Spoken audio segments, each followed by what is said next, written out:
جو لکھتا ہوں میں نعت شافع محشر کیے یاور۔ فاعوذ باللہ من الشیطان الرجیم، بسم اللہ الرحمن الرحیم۔ نون والقلم وما یسطرون، ما انت بنعمت ربک بمجنون، وإن لك لأجرا غير ممنون، وإنك لعلى خلق عظیم۔ صدق اللہ مولانا العظیم۔ بارگاہ رسالت مآب صلی اللہ تعالی علیہ وسلم میں درود پاک کا ہدیہ پیش کریں۔ اللہم صلی علی سیدنا و مولانا محمد معدن الجود والکرم، وآلہ واصحابہ الکرام وابنہ الکریم، وبارک وسلم صلاة دائمة سرمدا ابدا۔ عزیزان گرامی وقار، آج کی اس محفل پاک میں رسول کرام وقار صلی اللہ تعالی علیہ وسلم کی بارگاہ بے کس پناہ میں آپ کے اخلاق عظیمہ کے سلسلے میں گفتگو کرنی ہے۔ اعلیٰ حضرت امام اہل سنت فاضل بریلوی رحمۃ اللہ تعالی علیہ نے بارگاہ رسول صلی اللہ تعالی علیہ وسلم میں خراج عقیدت پیش کرتے ہوئے یوں عرض کرتے ہیں: تیرے خلق کو رب نے جمیل کیا، تیرے خلق کو رب نے عظیم کہا، کوئی تجھ سا ہوا ہے نہ ہوگا شہا، تیرے خالق حسن و ادا کی قسم۔ یہ خدا نے ہے مرتبے تجھ کو دیا، نہ کسی کو ملا ہے نہ کسی کو ملے، کہ قرآن مجید نے کھائی شہا، تیرے شہر و کلام و بقا کی قسم۔ قرآن عظیم خود اللہ کے حبیب صلی اللہ تعالی علیہ وسلم کے اخلاق عظیمہ کی گواہی دے رہا ہے۔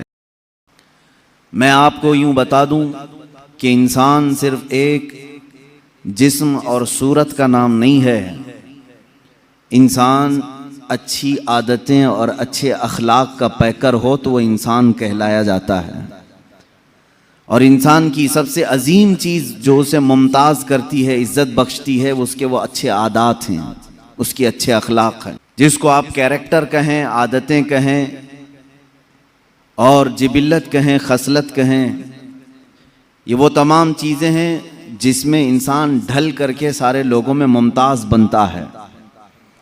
اسی لیے قرآن نے بھی افضلیت کا جو معیار رکھا ہے وہ نہ رنگ پہ رکھا، نہ نسل پہ رکھا، اور نہ مال پہ، نہ جائیداد پہ۔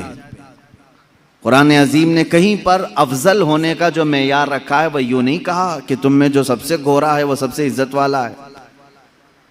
اللہ نے یہ نہیں فرمایا کہ تم میں جس کے پاس زیادہ مال ہے وہ عزت والا ہے، نہ ہی عمر کو رکھا گیا، کسی چیز کو نہیں۔ ہاں، قرآن نے کہا ان اکرمکم عند اللہ اتقاکم، تقوی کو رکھا ہے کہ بے شک تمہاری جماعت میں سب سے افضل اللہ کے نزدیک وہ بندہ ہے جس کا تقوی زیادہ ہے۔ تقوی یہ اخلاق حسنہ کی چیز ہے۔ اخلاق کسے کہتے ہیں پہلے یہ سمجھ لیں، پھر ہم اخلاق مصطفیٰ پر بات کریں۔ انسان جب دنیا میں آیا ہے تو اس کے جینے کے انداز یہ بتاتے ہیں کہ اس میں کچھ اچھی چیزیں ہیں اور کچھ بری چیزیں ہیں۔ مثال کے طور پر اگر وہ مسکراتا ہے تو اچھا لگتا ہے، وہی اگر کسی پر تماچے لگاتا ہے تو برا لگتا ہے۔ انسان کی آنکھیں ہی دو طرح کی نظر آتی ہیں، دیکھنے میں آپ خود محسوس کر لیں گے کسی کے ساتھ۔ اگر وہ پھیلی ہوئی آنکھوں سے تمہیں دیکھے تو لگتا ہے کہ اس کے اندر رحم کا دریا زیادہ ہے، اور وہی وہ گھور کر کے دیکھنے لگے تو ایسا لگتا ہے کہ اکڑ مزاج کا آدمی ہے۔ یہی ہے اخلاق جو انسان کے مزاج کو بدل دیتے ہیں۔ گفتگو کرنے کا انداز یہ اخلاق میں سے آتا ہے۔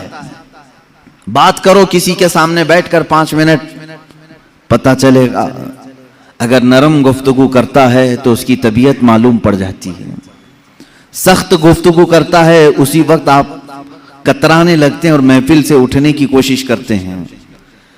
انسان کی گفتگو بھی اس کے اخلاق میں سے ہے، اس کا دیکھنا بھی اس کے اخلاق میں سے ہے، اس کا مسکرانا بھی اس کے اخلاق میں سے ہے۔ اسی لیے میرے آقا صلی اللہ تعالی علیہ وسلم کی بارگاہ میں ایک صحابی آئے اور انہوں نے پوچھا، یا رسول اللہ صلی اللہ تعالی علیہ وسلم، اللہ نے انسان کو جو نعمتیں دی ہیں، الگ الگ نعمتوں سے نوازا ہے، اس لیے کہ سب سے زیادہ نعمتیں انسان کو ملی ہیں. تو حضور صلی اللہ تعالیٰ علیہ وسلم سے اس صحابی نے پوچھا آقا انسان کو ملی ہوئی نعمتوں میں سب سے بڑی نعمت کیا ہے؟ سب سے بڑی نعمت کیا ہے؟ حضور پاک صلی اللہ تعالیٰ علیہ وسلم نے فرمایا نیک اخلاق اسے ملے ہوں تو یہ اللہ کی سب سے بڑی نعمت ہے، سب سے حسین نعمت ہے اس کے پاس. اسی لیے لقمان حکیم سے بھی پوچھا گیا، دنیا کے اس حکیم کا تذکرہ کر رہا ہوں جس کو قرآن نے بھی بیان کیا ہے. وہ نبی نہیں تھے لیکن ان کی باتیں اتنی حکمت سے بھری ہوئی ہوتی تھیں کہ لقمان نے اپنے بیٹے کو جو نصیحت کی قرآن نے اس کو ایک سورہ میں بیان کیا ہے. قرآن پاک میں پورا سورہ لقمان آیا ہے. حضرت لقمان کے متعلق مشہور ہے کہ وہ ہر بیماری کا علاج بھی جانتے تھے اور حکمتوں سے بھری باتیں کرتے تھے. تو لقمان حکیم سے کسی نے پوچھا کہ نیکی آسان اگر ہے، سب سے آسان اور سب سے اچھی تو وہ کون سی ہے؟ آپ نے کہا انسان دو چیزوں کو اپنا لے، ہر نیکی اس کے لیے آسان ہے، ہر نیکی اس کے لیے آسان ہے. کہا دو چیزیں؟ کہا ہاں دو چیزیں وہ اپنا لے. تو لوگوں نے پوچھا اے لقمان وہ کون سی دو چیزیں؟ لقمان حکیم نے کہا ایک پہلی چیز یہ ہے جب بات کرے تو نرم بات کرے، جب ملاقات کرے تو مسکرا دیا کرے. کون سی بڑی مشکل چیز ہے؟ بہت آسان ہے. انہوں نے کہا نیکی بڑی آسان ہے. اسی لیے میرے آقا صلی اللہ تعالیٰ علیہ وسلم کی حدیث بھی ہے تبسمک فی وجہ اخیک صدقہ، تم اپنے بھائی کو دیکھ کر مسکراؤ تو بھی ایک صدقہ ہے. یہ اخلاق حسنہ ہیں. انسان کے کیریکٹر اس کا پتہ بتاتے ہیں. اور ایک بات، ایک صحابی نے یہ بھی سوال کیا حضور پاک صلی اللہ علیہ وسلم کی بارگاہ میں، آقا والدین اپنے بچوں کو کوئی گفٹ دینا چاہیں، ہدیہ دینا چاہیں تو کیا دیں؟ حضور پاک صلی اللہ تعالیٰ علیہ وسلم نے فرمایا باپ کی طرف سے دیا ہوا سب سے عظیم تحفہ اخلاق حسنہ ہے. اگر کسی بچے کو باپ نے اخلاق دیے ہیں گویا کہ اس نے اپنے بیٹے کو بہت بڑا گفٹ دیا ہے، بہت بڑا تحفہ دیا ہے. سمجھ جاؤ مسلمانوں، تم اگر گڈی گڈا لا کر کے بچوں کو بہلا دیتے ہو، ان کے برتھڈے میں کیک کاٹ کر کے ان کا دل بہلا دیتے ہو تو یہ وقتی تحفے ہیں جو ختم ہو جاتے ہیں وقت کے ساتھ. لیکن جو اخلاق حسنہ ہیں وہ ایسا عظیم تحفہ ہے کہ وہ اپنے باپ کا بھی سر ہمیشہ اونچا رکھتا ہے. غریب نواز کو اگر اخلاق حسنہ میں ہم نے دیکھا ہے تو ضرور ان کی ماں اور باپ کی تربیت کا اثر ہے. غوث اعظم عبد القادر جیلانی رضی اللہ تعالیٰ عنہ کے اخلاق حسنہ کو اگر آج تاریخ میں بیان کیا جاتا ہے تو یقیناً ان کی ماں کا اس میں بڑا کردار ہے. ماں باپ کی طرف سے دیا ہوا تحفہ، سب سے بڑا تحفہ کیا ہے؟ اخلاق حسنہ، نیک عادتیں، اچھے اخلاق. یہ تو ہم چھوڑ ہی چکے ہیں. اپنے بچوں کو پیدا کرنے کے بعد محلے کے حوالے کر دیا. بچے کب بڑے ہو گئے ماں باپ کو پتہ ہی نہیں چلا، اس لیے کہ کھیلتے کودتے وہیں بڑے ہو گئے. میرے عزیزو یاد رکھو ایک وقت ہوتا ہے یہ اخلاق کا تحفہ دینے کا. بڑے ہونے کے بعد پھر تم انہیں ان اخلاق میں نہیں ڈھال سکو گے. جب پرورش کے ان کے ایام ہوتے ہیں بچپنے کے، اس وقت تم حسین اخلاق کا انہیں پیکر بناؤ. اس سے ایک بات اور بھی ہے، بڑے بزرگ ہیں حضرت جنید بغدادی رضی اللہ تعالیٰ، آپ سے پوچھا گیا انسان کا خاندان اعلیٰ ہے اشرف ہے کیسے پتہ چلے؟ فرمایا اس کے اخلاق دیکھو اس کے خاندان کا پتہ چلے گا. کتنی بڑی بات ہے. اس کے اخلاق و کردار اس کے نسب کا پتہ دیتے ہیں، اس کے اشرف اور اعلیٰ ہونے کا پتہ دیتے ہیں. ایک بات یاد رکھیں، جو اعلیٰ قسم کے لوگ ہوتے ہیں اعلیٰ خاندان سے، ان کے اخلاق بھی اعلیٰ ہونی چاہیے. ہاں اگر اخلاق میں کھوٹ آ گئی تو پھر دنیا تمہیں شک کی نظر سے دیکھے گی کہ یہ نسب اس کا صحیح ہے یا نہیں ہے. نسب اگر گنوا بیٹھتا ہے تو پھر اخلاق میں بھی گر جاتا ہے. اللہ حفاظت فرمائے. عزیزان گرامی، اخلاق کریمہ ایک ایسی بڑی دولت کا نام ہے جس کو تم بازار سے خرید نہیں سکتے. یہ کہیں ملتی ہوتی تو لوگ پیسے دے کر کے خرید لیتے. جانتے ہو آج بہت سارے ایسی تنظیمیں ہیں یا بہت سارے ایسے انسٹیٹیوٹ ہیں جہاں اخلاق سکھانے کے لیے ابھی اسکول شروع کیے گئے ہیں، اور کچھ وہ لوگ ہیں جو کیریکٹر سرٹیفکیٹ بانٹتے بھی ہیں، اس کا کیریکٹر کیسا ہے، اس کے اخلاق کیسے ہیں۔ کون لوگ؟ جو عورتوں کو ننگا ناچتے ہوئے دیکھ کر کے مسکراتے ہیں، ہنستے ہیں، وہ دوسروں کو اخلاق کی سرٹیفکیٹ دے رہے ہیں، کیریکٹر کی سرٹیفکیٹ دی جاتی ہے، اچھے کیریکٹر کی۔ عزیزان گرامی، آج ڈیولپمنٹ کے نام سے، مینجمنٹ کے نام سے، اور اچھے اخلاق جس کو کہتے ہیں پرسنالٹی ڈیولپمنٹ، آداب سکھائے جا رہے ہیں کہ تمہیں بیٹھنا ہے تو کیسے بیٹھنا ہوگا۔ میں ایک بڑے شہر میں اسی طرح کے ایک انسٹیٹیوٹ میں گیا تھا، جہاں ایک ماہر ٹیچر، ایک ماہر پروفیسر وہ اسٹوڈنٹس کو تعلیم دے رہے تھے کہ بڑے لوگوں کے اخلاق کیسے ہوتے ہیں، آداب کیسے ہوتے ہیں، جب کسی کو وش کرو تو کیسے کرو، ہینڈ شیک کرنے کے طریقے کیا ہیں، تم اگر کسی کی محفل میں بیٹھو تو کیسے بیٹھو۔ اللہ کی قسم میں بتاؤں، میں سنتا رہا اور ان کو دیکھتا رہا، اور پھر اگر میں نے سیرت مصطفیٰ کو کھولا تو ایک ایک چیز اخلاق حسنہ میں مصطفیٰ کے پائی جاتی ہے۔ اللہ کے نبی صلی اللہ تعالی علیہ وسلم نے بہت پہلے یہ اخلاق اس مکہ کی وادی میں کر کے دکھائے جہاں اخلاق نام کی چیز ہی نہیں تھی۔ مکہ مکرمہ میں اخلاق کا پیکر بن کر کے دکھانا سب کے بس کی بات نہیں۔ جہاں لوگ اپنی ماں اور اپنی بہنوں کو بازار میں بیچنے کے لیے لاتے ہوں، وہاں عورتوں کی عزت کی بات کرنا ایک بہت الگ قسم کی بات ہے۔ جہاں لوگ مال لوٹ کر کے رات بھر محفلیں قائم کرتے ہوں، قافلہ لٹ جاتا تو رات کو شمع روشن ہوتی، رات بھر کھاتے پکاتے تھے، ایسے عالم میں اگر چوری کے خلاف بات کرنا، آپ جانتے ہیں کہ یہ اخلاق کا کس قدر اعلیٰ درجہ ہے۔ اللہ کے حبیب صلی اللہ تعالی علیہ وسلم نے اس مکہ کی وادی میں 40 سال اپنے اخلاق کا ایسا سکہ بٹھایا کہ دشمن ہوں، کفار ہوں، مشرکین ہوں، سب ایک ہی نام سے آپ کو یاد کرتے تھے، ہذا امین ہذا صادق، یہ امین ہے اور یہ صادق ہے۔ یعنی جنہوں نے قتل کا منصوبہ بنایا حضور کا، ان سے بھی اگر جا کر پوچھتے تو وہ کہتے نہیں، ان کے امین ہونے میں اور صادق ہونے میں کوئی شک نہیں کہتے تھے۔ پوری کتابیں اٹھا کر کے دیکھ لیں، مکہ کے کافروں نے حضور صلی اللہ تعالی علیہ وسلم کو گالیاں دی ہیں، بہت گالیاں دی ہیں۔ کیا کیا کہا ہے وہ بتاؤں؟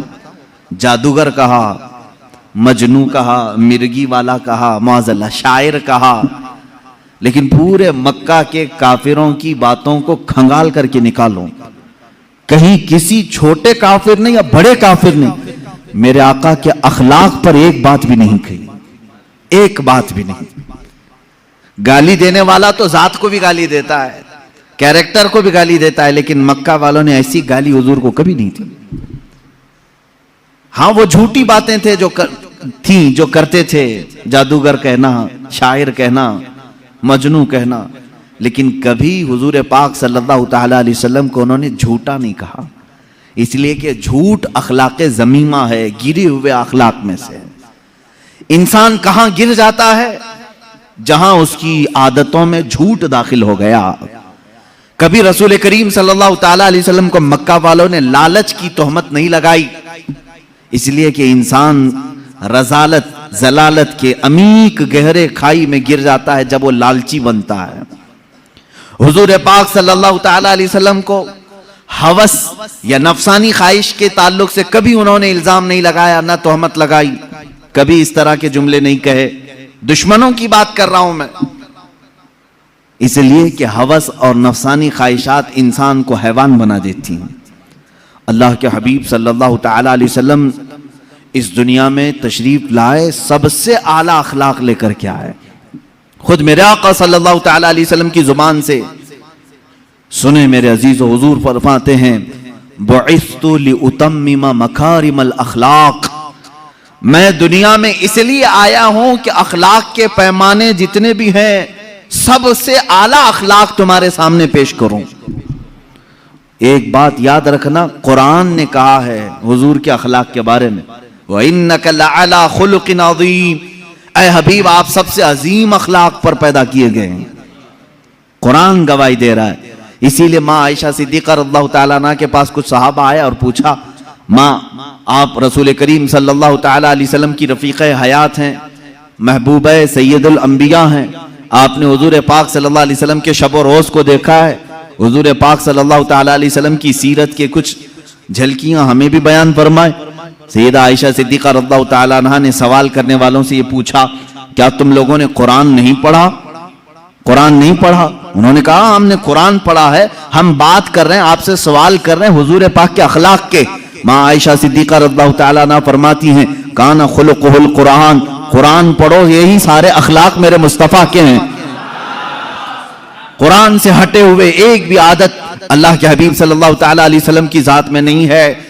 دنیا کے بڑے بڑے جو اسکالر آئے یا پھر جو لوگ جس کو کہتے ہیں ریولیشن لے کر کے آئے یا اخلاق کی بات کرنے والے آئے, ان میں اور میرے آقا صلی اللہ تعالیٰ علیہ وسلم میں ایک بڑا فرق یہ ہے, لوگوں نے اخلاق اور کیریکٹر دنیا والوں کو تو بتائے لیکن خود اس سانچے میں پورے اتر نہیں سکے.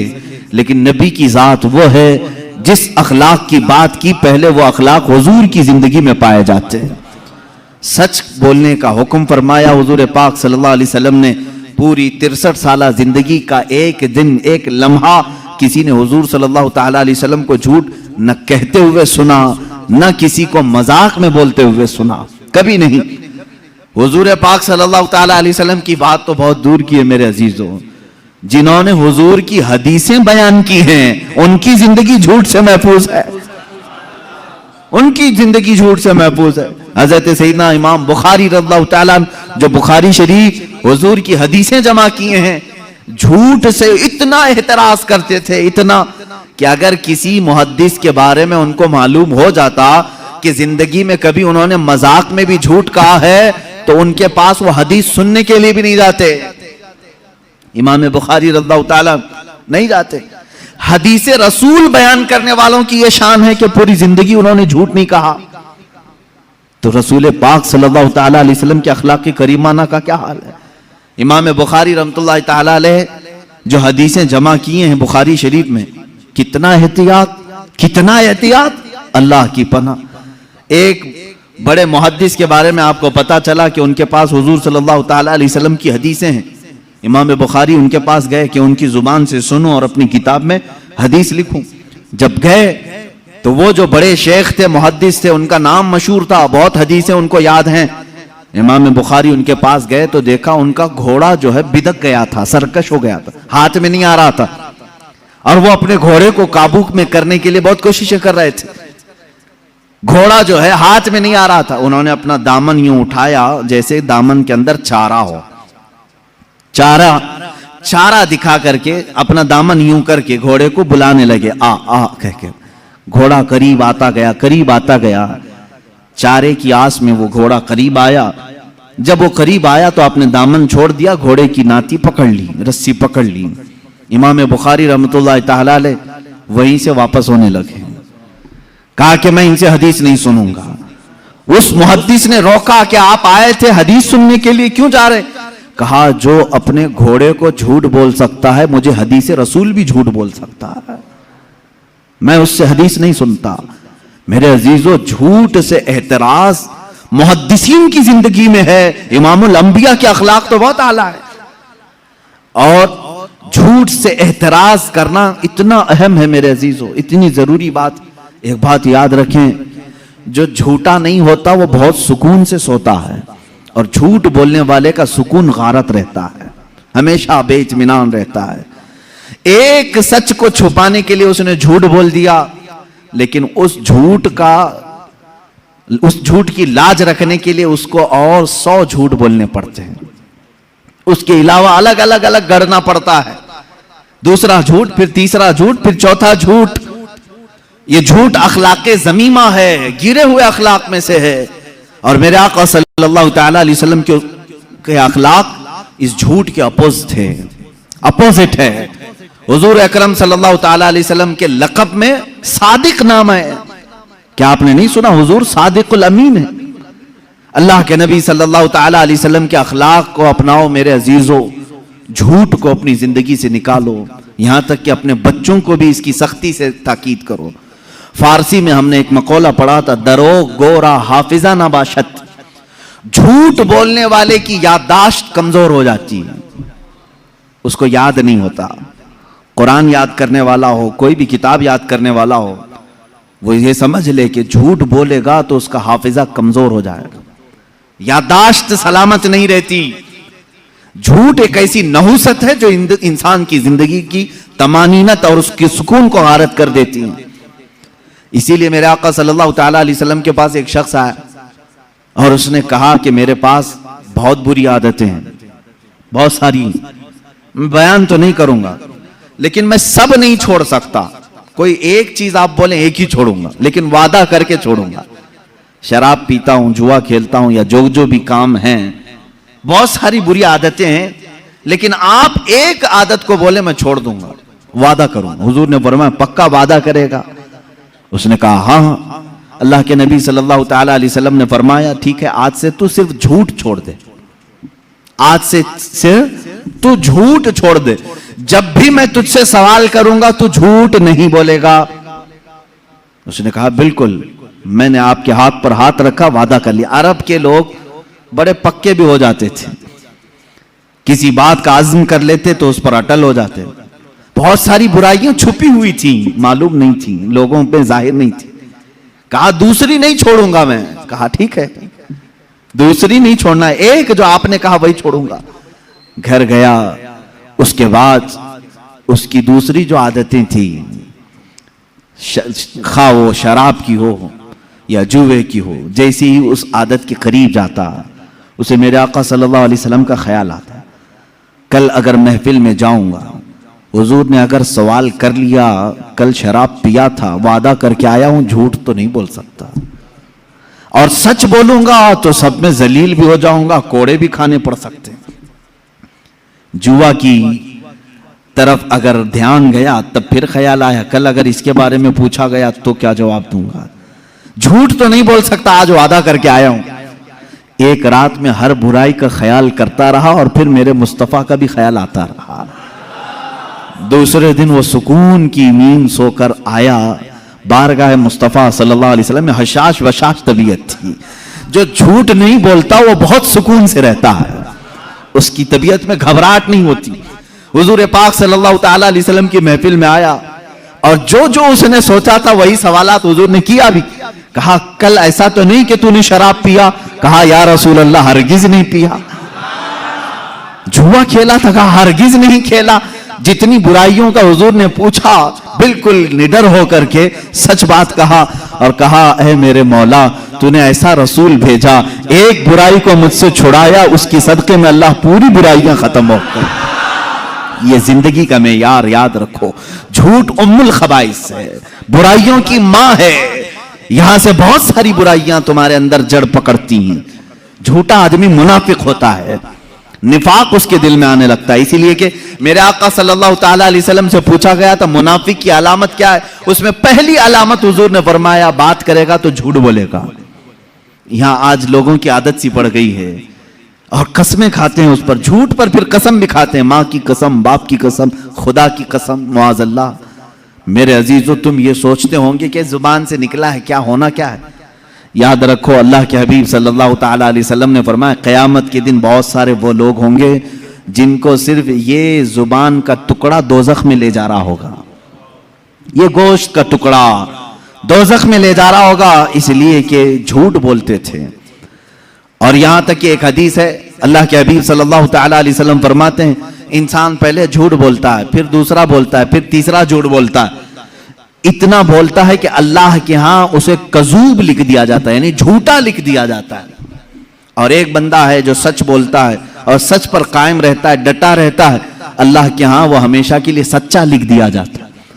تمہارے اندر ہے اختیار ہے، تم کیا کرنا چاہو گے، کون سی خصلت اپنانا چاہو گے۔ اور جھوٹ دوزخ کی طرف لے جاتا ہے، سچ جنت کی طرف لے جاتا ہے۔ یہ اخلاق ہیں میرے آقا صلی اللہ علیہ وسلم کے کہ پوری زندگی پاک کبھی آپ نے زبان سے جھوٹ کا لفظ تک نہیں نکالا۔ اور وعدہ خلافی، میں اخلاق گناتا جاؤں گا میرے عزیزوں، اللہ کے حبیب صلی اللہ تعالیٰ علیہ وسلم کے اخلاق کی کریمانہ بہت اعلیٰ ہیں، بہت اعلیٰ ہیں. جس میں ہلکا سا بھی نقص ہو، عیب ہو، وہ حضور کی زندگی میں آیا ہی نہیں. تیرے تو وصف عیب تناہی سے ہیں بری. اعلیٰ حضرت نے فرمایا تیرے تو وصف عیب تناہی، کہتے ہیں بہت ہلکا عیب، عیب تناہی، بہت ہلکا عیب جس کو برا کہا جا سکتا ہے، وہ بھی حضور کی زندگی میں نہیں آیا. تیرے تو وصف عیب تناہی سے ہیں بری، حیران ہوں میرے شاہ میں کیا کیا کہوں تجھے. آقا آپ کی زندگی پاک میں ایک ہلکا سا سوئی کے ناکے کے برابر بھی برا اخلاق آیا نہیں، کوئی بری عادت نہیں آئی. بری عادتیں جس کو آج بھی برا کہا جاتا ہے وہ اللہ کے نبی صلی اللہ علیہ وسلم کی زندگی میں کبھی نہیں سنو گے. آپ سچ کے پیکر تھے، وعدہ وفائی میں مکمل تھے. یہاں تک کہ حضور پاک صلی اللہ تعالیٰ علیہ وسلم جب کسی کو وعدہ کرتے تو اتنا ایفاء عہد کا اہتمام فرماتے تھے، وعدہ وفائی کا، کہ جہاں جس کو کہہ دیا. ایک مرتبہ بازار میں کسی شخص نے کہا کہ میں آ رہا ہوں، آپ رکے رہے ہیں. آپ نے کہا ہاں میں تیرے انتظار میں رکتا ہوں. وہ گیا اور بھول ہی گیا. پورا دن گزر گیا، وہ آیا ہی نہیں. میرے آقا صلی اللہ تعالیٰ علیہ وسلم وہیں کھڑے رہے، وہیں رہ گئے. کافی وقت کے بعد وہ تو بھولا ہوا شخص تھا، کئی لوگ آئے، کہا اللہ کے نبی صلی اللہ تعالیٰ علیہ وسلم یہیں کھڑے رہتے ہیں. کہا ایک شخص نے مجھ سے کہا تھا اور میں اس کے آنے کا انتظار کر رہا ہوں، میں نے وعدہ کیا تھا. وہ تو بھول گیا. واپس جب آیا تو میرے آقا صلی اللہ تعالیٰ علیہ وسلم کو اسی مقام پر پایا، بہت رویا. اللہ کے نبی صلی اللہ علیہ وسلم نے اس شخص سے کہا اے بندے، میں اللہ کی طرف سے اخلاق عالی، عظیم اخلاق کو پورا کرنے کے لیے دنیا میں آیا ہوں، اور میں کبھی وعدہ وفائی نہیں کرتا، وعدے کے خلاف نہیں کرتا. ایک صحابی وہ مشرکین میں سے آ کر کے حضور صلی اللہ تعالیٰ علیہ وسلم کی بارگاہ میں ایمان لائے. وہ ایمان والے نہیں تھے، پہلے کافروں کی صحبت میں. کافروں نے بھیجا تھا حضور صلی اللہ علیہ وسلم کے پاس حالات دیکھنے کے لیے کہ دیکھ کر کے آؤ. تو انہوں نے کہا تھا میں 3 دن کے اندر لوٹ آؤں گا. وہ مدینے آئے لیکن اپنا دل دے بیٹھے. آئے تھے جاسوسی کرنے کے لیے. وہ حضور اکرم صلی اللہ علیہ وسلم کے اخلاق سے متاثر وہ ایمان لائے. انہوں نے کہا یا رسول اللہ صلی اللہ علیہ وسلم، اب میں اس کفار و مشرکین کی غلاظتوں والے علاقے میں ہرگز نہیں جاؤں گا، میں نہیں جانا چاہتا. ایمان کی بہاریں مدینے میں ہیں، اخلاق عالی یہاں پر ہے. اللہ کے نبی صلی اللہ علیہ وسلم نے فرمایا میں وعدہ خلافی کرنے والوں کے ساتھ نہیں رہتا. تم اپنی جماعت والوں سے وعدہ کر کے آئے تھے، تم پلٹ جاؤ ان کے پاس، جاؤ ان کے پاس، پھر اگر تمہارا دل کرے تو واپس پھر مدینے آ جانا. مشرکین سے وعدہ کیا ہوا تھا انہوں نے، دشمنان رسول سے انہوں نے وعدہ کیا تھا اپنے ایمان لانے سے پہلے. اللہ کے نبی صلی اللہ علیہ وسلم نے فرمایا جاؤ پہلے اپنے اس وعدے کو پورا کر کے پھر واپس آؤ. وعدہ مکمل کرنا یہ اللہ کے حبیب صلی اللہ تعالیٰ علیہ وسلم کے عالی صفات میں سے. یہاں کہا جاتا ہے کتنے وعدے ہوتے ہیں اور کس سے وعدے کیے جاتے ہیں، سب توڑ دیے جاتے ہیں، بھلا دیے جاتے ہیں. اے میرے عزیزو، قرآن پاک میں 3 وعدوں کا ذکر بھی آیا ہے. ایک انبیاء سے اللہ نے وعدہ لیا ہے، دوسرے علماء سے اللہ نے ایک وعدہ لیا ہے، اور تمام مخلوق سے بھی اللہ نے ایک وعدہ لیا ہے. انبیاء سے وعدہ کیا تھا؟ اللہ نے فرمایا کہ اے تمام گروہ انبیاء، جب میرا آخری رسول دنیا میں آئے اگر وہ تمہاری کسی کی زندگی میں آئے تو تم سب کے سب اس پر ایمان لانا. کن سے وعدہ لیا تھا اللہ نے؟ انبیاء سے. ایک وعدہ یہ ہے، اور اللہ نے ان سے اقرار کروایا تھا. کیا تم اقرار کرتے ہو اس بات کا کہ جب میرا رسول آئے گا تم اس پر ایمان لاؤ گے، اس کی مدد کرو گے؟ سارے نبیوں نے کہا ہاں ہم اقرار کرتے ہیں. ایک وعدہ یہ. دوسرا، علماء جو دنیا میں عالم بن کر آنے والے، ان کی روحوں کو بھی اللہ نے، ان کی روحوں سے بھی اللہ نے وعدہ لیا. کیا کہ اے علماء کی جماعت، جب تم دنیا میں جاؤ گے تو صرف حق بیان کرو گے. لَتُبَيِّنُنَّهُ لِلنَّاسِ وَلَا تَكْتُمُونَهُ، کوئی بھی حق بات چھپاؤ گے نہیں. علماء نے بھی وعدہ کیا ہے اللہ سے. اور پھر ساری مخلوق، سارے انسان، ان سے بھی ایک اللہ نے وعدہ لیا. کیا؟ الستُ بربکم،